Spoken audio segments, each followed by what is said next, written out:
Dia Ditch Achara, hello my friends. We are here today to read chapter 6 of the Changeling's Call.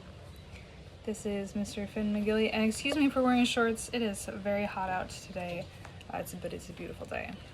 So, Mr. Finn McGilly, yes, this character is kind of named after my married name, but we are no relation, this is a fictional character. So this is another short one today, just about 6 pages. Alright, let's get into it. One of the reasons that Orla had seen so many fairies was that from a young age she had mastered the art of not looking. It was a widely accepted fact that if you looked directly at a fairy, you would not see them. You could usually only view them out of the corner of your eye, or if you were focusing on something else. Because she loved to see them, whenever Orla was walking in the woods, she would look nowhere in particular, or else look vaguely toward the horizon. It was in doing this that she happened to see her first ever fairy without their disguise. On a fallen, rotting log, there was a growth of mushrooms. Sitting on the log was a very small man in a suit of fine black clothes. His skin was very fair, and his hair was red blonde, and he had no beard. His eyes were a beautiful deep green, surrounded with long, dark red lashes, and framed with thick red brows. He would have been quite handsome if not for the fact that he was frowning and showing a huge mushroom in his little mouth. Orla froze. The man froze. The mushroom fell out of his mouth and hit the log with a soft thud. Orla didn't take her eyes off him for a moment. This was surely a leprechaun. The little man scowled. "Oh, I see. So you'll not let me out of your sight until I give you my gold, is that it? And now I'll have to be searching my brains and scheming for a way to be tricking you just to keep my own gold for myself. Is that the way of it? Bah!" Orla smiled. "No," she said good-naturedly. "I'm just happy to see you.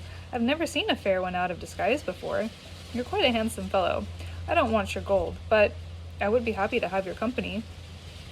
What many people don't know about leprechauns is that it's absolutely pointless to try to trick them, since they are the wiliest tricksters who ever lived. It is far easier and more effective to flatter them. Orla's words were even better than flattery, for they rang with truth, and the wee man blushed with pleasure. "Well, miss, you are kind. To be honest, I don't much like to turn into an animal, and it takes me a minute to do it. You took me by surprise, so you did. Here was I, just trying to find a morsel of food. I tire of mushrooms, so I do. You don't happen to have any food to you? Some cake or a bite of bread?" "I have some bread and cheese left, and you're welcome to it," she said with a smile, still amazed at the stroke of luck. If he joined her, their journey was bound to be marked by good fortune, for leprechauns were said to be lucky. She sat beside him and unwrapped her food, breaking off a chunk of bread and giving him the last of her cheese. "Thank you, miss. I'm Finn McGilly. Pleased to meet you. This is a fine piece of bread.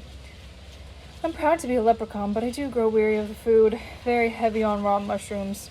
He began eating rapturously. "Pleased to meet you. I'm Orla O'Connor." "A fine name for a fine young lass, O'Connor. I had a cousin who married an O'Connor, but she's on t'other side of the water there. Is your father well?" Orla held her face rigid to keep it from crumpling with sorrow. "Not really. He passed away over a year ago." "Oh, I am sorry, Miss O'Connor. That's the trouble with humans, forever being born and then just dying, if you please. Such a waste, really." Orla frowned. "Well, we don't have a choice, you realize. Very few of us want to die." "Yes," pondered Finn, "but just because you're born a human doesn't mean you need to go on with being one. It shows a lack of imagination, I believe." Orla felt herself flush with excitement. So it really could be done. "What do you know of humans changing to another type of being? Have you seen it happen before?" Finn cocked his head to the side and stroked his chin as if there was a beard there. "Myself, no. I am actually, if you would believe it, quite young. I'm only just now turned 67 last week." He looked askance toward Orla as if worried this may bring an unfavorable reaction. "Well, I'm 18, so you have probably seen more than me," she replied good-naturedly. "And truth be told, this is my first time out in the world on my own, and only the second time I've left my hometown. You surely know more of these woods than I do, and I'd be very happy to have you with me." Finn looked highly flattered, and his posture improved slightly. "All right, you've talked me into it. I wasn't doing anything terribly important anyway. A small quest that was starting to grow tiresome. I can finish it another time. I will accompany you and give you such guidance as I can." Orla beamed at him and gave him a kiss on his cheek. Since he was about the size of a large baby, she nearly knocked him over in her excitement. "Ah, you and your weird human affectations!" He blushed a deep red. "Do leprechauns not kiss?" She had always heard that they were a merry bunch. Certainly they must be affectionate. "The women do not go after kissing the men so. You caught me unprepared." Orla laughed. It was not the first time she'd been accused of unladylike behavior, but she hadn't expected it from leprechauns, who have a reputation for rule-breaking and mischief. So what is your aim, my lass? Orla thought about her plan to join the Selkies. Now that she considered saying it out loud, it seemed incredibly outlandish. I actually wanted to seek out the fair folk and ask to become one of them. I thought, perhaps the Selkies? I do love the ocean. Finn raised his eyebrows. Ah, Tuatha de Danann. That is quite a difficult thing, to find and talk to a Selkie before she disappears into the sea.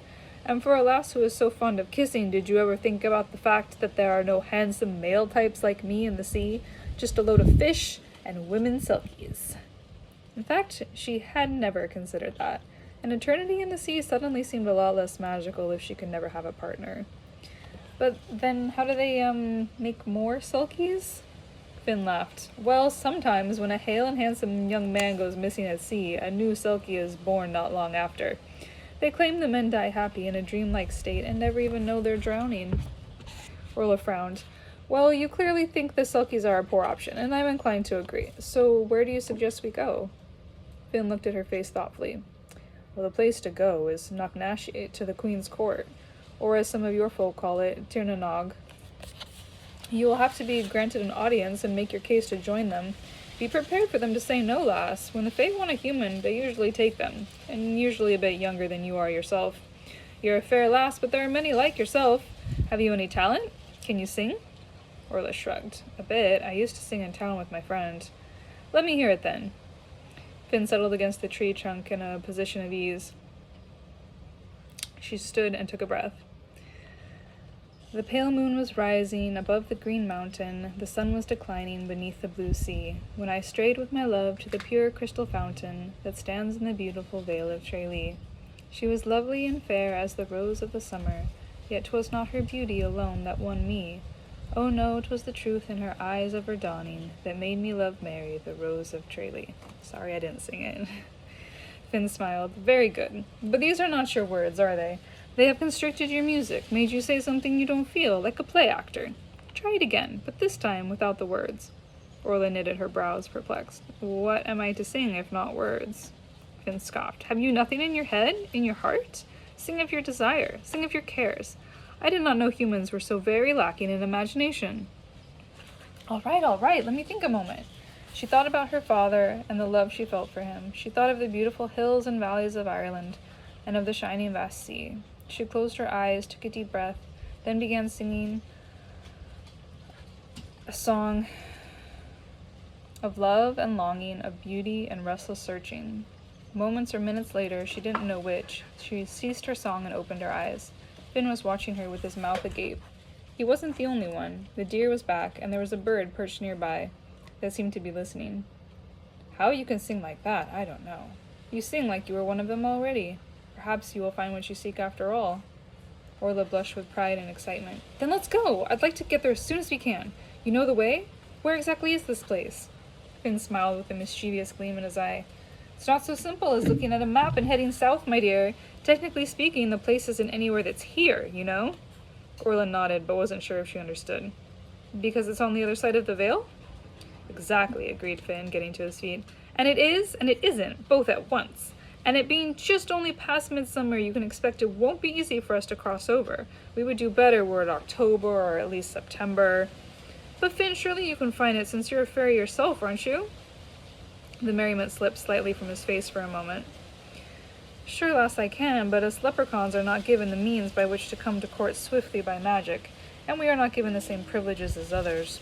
Even after all this time, we are still considered outsiders, having come across from Caledonia. And having a human with me, well, it will make it easier or harder to find, depending on the whims of those keeping guard. But I will accompany you and show you the way as best as I can, for a small payment. Orla remembered tales in which people had to promise their firstborn or something extreme in exchange for a service from the fair folk. What payment do you require? Finn eyed her pack. I would quite like the rest of your bread. Orla laughed, dug out the end of the loaf, and handed it over. Finn dispatched it quickly, and they began their journey. Alright, so yes, a quick one today, and we'll continue next time with Chapter 7. Thank you for listening. Have a beautiful day.